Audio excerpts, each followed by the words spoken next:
नमस्कार दोस्तों, आप देख रहे हैं एएनबी लाइव न्यूज और मैं आपको दिखा रहा हूं जनपद बुलंदशहर के थाना जहांगीरपुर से।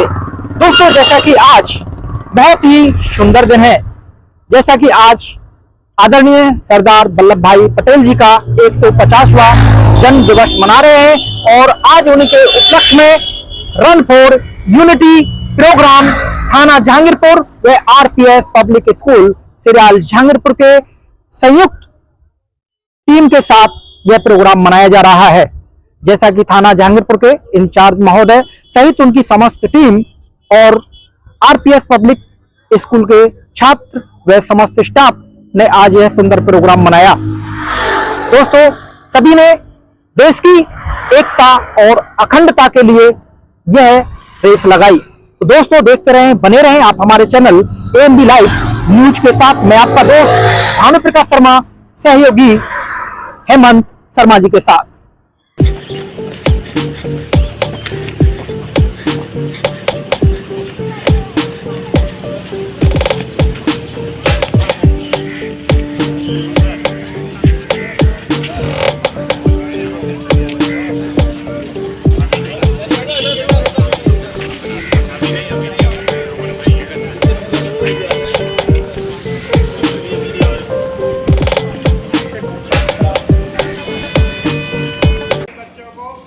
तरफ से गुड मॉर्निंग। आप बहुत ही अच्छे लग रहे हो, वर्दी में खड़े हो, सभी व्यवस्थित रूप से खड़े हुए हो और मैं आपके सभी गुरुजनों का और आपकी प्रधानाचार्य महोदय का भी धन्यवाद करता हूं जो हमारे कार्यक्रम को सफल बनाया। आज हम लोग आपके बीच run for unity Shri Sardar Vallabh भाई पटेल जी के 150वें जन्मदिन पर इकट्ठे हुए हैं और उसी को हम मना रहे हैं। इसमें हम एकता और अखंडता को दर्शाते हैं क्योंकि उनका हमारे जो आज हम यहाँ खड़े हुए हैं उसमें सरदार वल्लभ भाई जी पटेल का बहुत बड़ा सहयोग है। अगर वो इस चीज़ को नहीं करते, एक झंडे के नीचे पूरे भारत को नहीं लाते, तो हम इस प्रकार से आज नहीं रह पाते। क्योंकि जब अंग्रेज छोड़ के गए थे तो विभाजन करके गए थे, पूरे देश को खंडित करके गए थे। जितनी भी रियासतें थीं उनको स्वतंत्र कर दिया था कि आप अपनी अपनी रियासतों के मालिक हो गए हैं। लेकिन सरदार वल्लभ भाई पटेल ऐसे शख्स थे जिन्होंने हमें सभी रियासतों से जैसे भी तक संभव हो सका सभी से राजीनामा करके और इसको देश को इकट्ठा किया और एक मुट्ठी में बंद कर इसी उपलक्ष्य में हमने रन फॉर यूनिटी को आज मनाया। और आज हम इस मंच पे इकट्ठे हुए हैं, इसमें मैं ये भी बताना चाहूँगा कि कुछ हमारे अभियान भी चल रहे हैं क्योंकि पिछले साल से हमारे देश में नए कानून लागू हुए हैं। उनके बारे में आपको पता है? बच्चों, पता है? किसी को बताओ हाथ उठा के। जो पहले अपने यहाँ न्यायालय में जो कानून चलते हैं, आईपीसी सीआरपीसी चलती थी, उसके संबंध में किसी टीचर ने आपको बताया था? नहीं। बीएनएस के बारे में पहले जो हमारे यहाँ पर कानून चलता था, जो कानून की धाराएं थी जिनमें सजा होती थी, कोई अपराध करता था जिसको सजा मिलती थी, वो लॉर्ड मैकाले के समय का कानून बना हुआ था। भारतीय दंड संहिता, आईपीसी और सीआरपीसी, उसके तहत हमारे न्यायालय से सजा होती थी या उनको जुर्माना होता था। कानून उनके हिसाब से चलता था। लेकिन पिछले साल से 2024 से बीएनएस और बीएनएसएस, भारतीय नागरिक सुरक्षा संहिता और भारतीय न्याय संहिता, ये लागू कर दिया गया है और जो पुरानी वाली धारा थी उनको खत्म करके नई धाराओं में समायोजित कर दिया गया है। पहले धाराएं जो 302 हत्या की थी अब वो बदल गई है। इसी प्रकार से एक हमारे समय में अब चल रहा है साइबर फ्रॉड। साइबर फ्रॉड के संबंध में भी आपको मैं जागरूक करना चाहूँगा। साइबर फ्रॉड बहुत ज़्यादा स्तर पर हो रहा है। अप्रैल तक के आंकड़े जो हिंदुस्तान के आए हैं वो बताते हैं कि 20,000 करोड़ का साइबर फ्रॉड हुआ, क्योंकि सभी के खाते बैंकों में है, सभी का पैसा बैंकों में है, बैंकों से मोबाइल से संचालन हो रहा है और इस प्रकार की आप पर कॉल आती हैं कि हम सस्ते में ये चीज़ बेच रहे हैं, ऑनलाइन आप इसे खरीद लीजिए, या कभी बह दिखा के आपके पास कॉल आएगी कि आपके भाई को वहाँ पकड़ लिया है, आपके बेटा वहाँ गया था, एक्सीडेंट में फंस गया है, पुलिस वाले बोल रहे हैं इतने पैसे हमारे खाते में डाल दो, हम उसे छोड़ देंगे। लेकिन ये फ्रॉड कॉल होती हैं, इन पे विश्वास ना करके पहले आसपास अपने बड़ों को, पुलिस वाले हैं या कोई लॉयर हैं, उनसे जानकारी कर लें कि भाई इस प्रकार की कॉल हमारे पास आ रही है, हड़बड़ाहट में ऐसा कोई कदम ना उठाएं। अब एक नया फ्रॉड और चल गया है, व्हाट्सएप पर इन्वेस्टिगेट वो निमंत्रण के लिए जो आता है, इनवाइटेड कार्ड आने लगे हैं। वो पीडीएफ ऐसी होती है कि उससे पूरा मोबाइल हैक हो जाता है। तो ये सभी को, तुम्हारे जितने भी दोस्त हैं, तुम्हारे जानने वाले हैं, तुम्हारे परिवारीजन हैं, रिश्तेदार हैं, सभी को जागरूक करना है। एक आदमी 10 आदमियों को बताएगा तो सबको पता चल जाएगा, क्योंकि साइबर का फ्रॉड बहुत बड़ा स्तर पर फ्रॉड हो रहा है। अब लूट डकैती बहुत कम होती है और ये साइबर फ्रॉड होता है। इसका एक और है, जब अगर किसी को जानकारी नहीं है और साइबर फ्रॉड उसका हो गया, कैसे भी गलती में आ गया, लालच में आ गया, ट्रेडिंग करने के बहाने से कुछ ऐप चला रखे हैं कि इसमें आपको इतना ब्याज मिल जाएगा। दूसरी चीज क्या होता है कि अपने खाते दे देते हैं, आपके बच्चों के जीरो बैलेंस के खाते खुले, आप तो उसका कोई यूज कर नहीं रहे हो। अब आपने खाता अपना दे दिया किसी को, किसी ने कहा तुम्हें 10,000 रुपये हम महीने के देंगे, आप अपना खाता हमें दे दीजिए और इसको हम ट्रेडिंग में लगा देंगे, इसमें शेयर मार्केट से पैसा आएगा। लेकिन ऐसा वो क्या करते हैं, जो फ्रॉड का पैसा होता है उसे उस खाते में डलवा देते हैं। और वो खाते जब पता चलता है, पुलिस को कंप्लेन होती है, तो पुलिस ढूंढती फिर तुम्हारे पास आएगी कि खाता आपका है, क्योंकि ऐसा फुटप्रिंट है कि ये कभी खत्म नहीं होता। ये ऐसा फुटप्रिंट है कभी खत्म नहीं होता, ये साथ में एविडेंस हो जाता है एक तरह से। तो आप कभी भी किसी को अपनी सिम लालच में और अपना खाता किराए पे ना दो, क्योंकि जो फ्रॉड करते हैं वो उनको यूज करते हैं, क्योंकि वो अपना खाता चलाएंगे तो पकड़े जाएंगे। वो ऐसे ही किराए के खाते लेंगे और फ्रॉड का पैसा उन खातों में डलवाते रहते हैं। अगर किसी के साथ फ्रॉड हो भी जाता है, मान लीजिए नहीं जानकारी है और कैसे कोई घटना घट गई, तो उसका सबसे बड़ा सोल्यूशन यह है कि 1930 पर आप फोन करके उसको अपनी कंप्लेंट को नोट करा दें। क्योंकि एनसीआरपी पोर्टल ने क्या किया है, पूरे हिंदुस्तान की बैंकों को एनसीआरपी पोर्टल ने एक जोड़ दिया है उस कंप्लेंट से।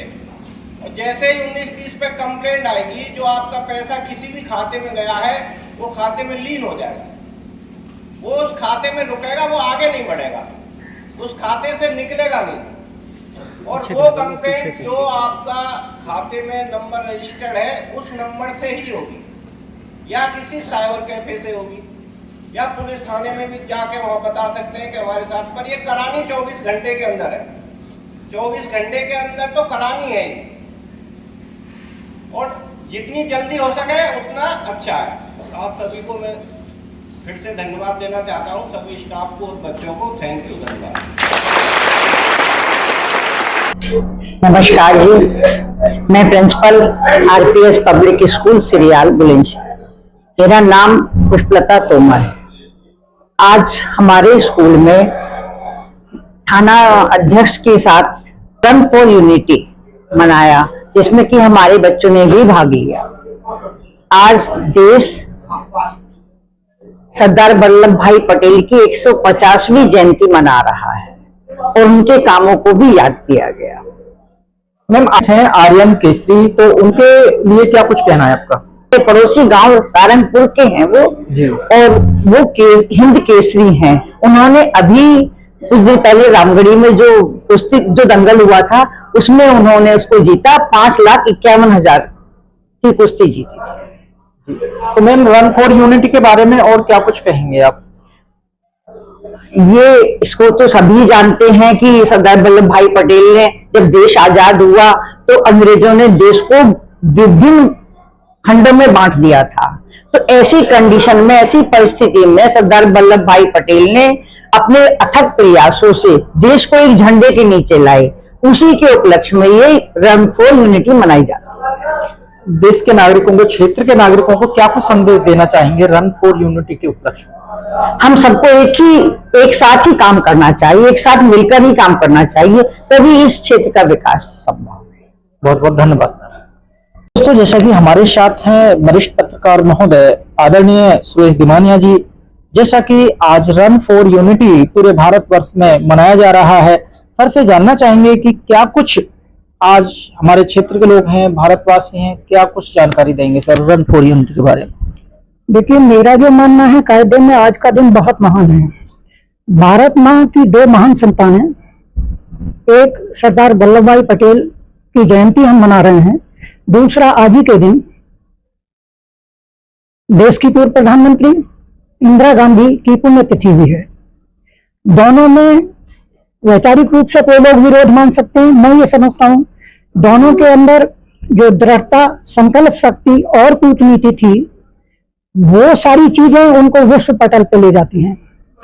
सरदार पटेल जी ने वो काम किया जहां देश 565 रियासतों में विभाजित पड़ा था। लगभग 3 को छोड़ दीजिएगा, जूनागढ़, हैदराबाद और कश्मीर, बाकी 562 को एक किया, बिना किसी बल प्रयोग के एक किया।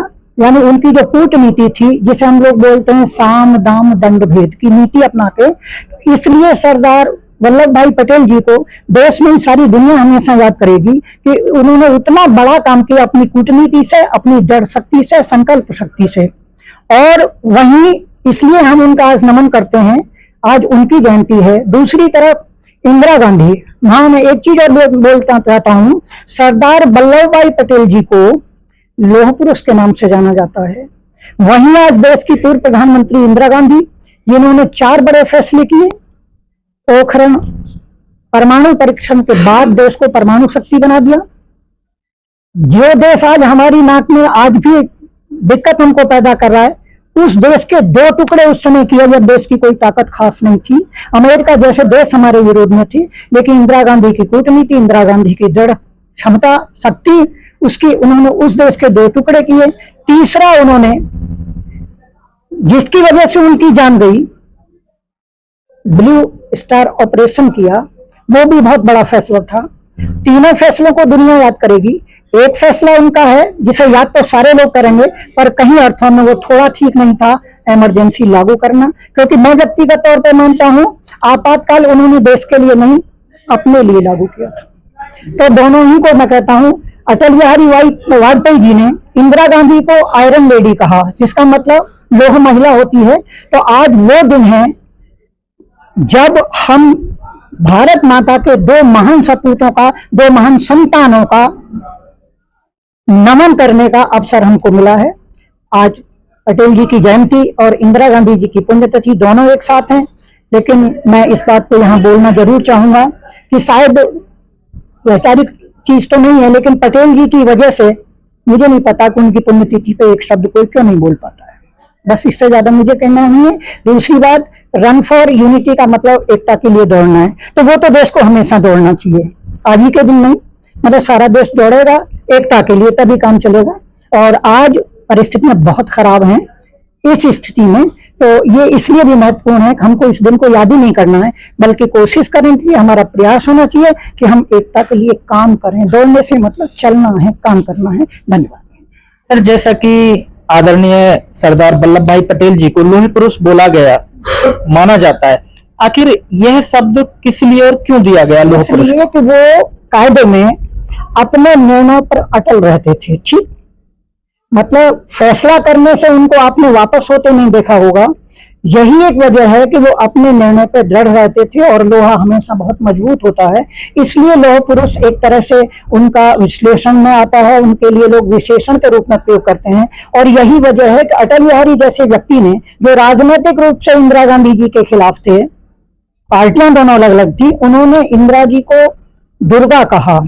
सारे दुनिया भर के लोगों ने इंदिरा जी को आयरन लेडी कहा। तो सिर्फ आयरन लेडी, आयरन मैन कहने का मतलब सिर्फ ये है कि वो अपने फैसलों पर अटल रहते थे, कि कोई फैसला वापस उन्होंने नहीं किया अपनी जिंदगी में। और वही वजह है कि लोग आज उन्हें याद रखेंगे, लोग चाहते भी हैं कि इस तरह के ही फैसले हों। बहुत बहुत धन्यवाद आपका। दोस्तों, आपको काफी जानकारी यहाँ से मिली, लेकिन आज का जो दिन है बहुत ही ज्यादा भाग्यशाली दिन है और हम भी भाग्यशाली हैं कि हमारे देश में इतने महान और महापुरुष पैदा हुए। आज जिनकी आज जन्मतिथि भी मनाई जा रही है, जयंती मनाई जा रही है।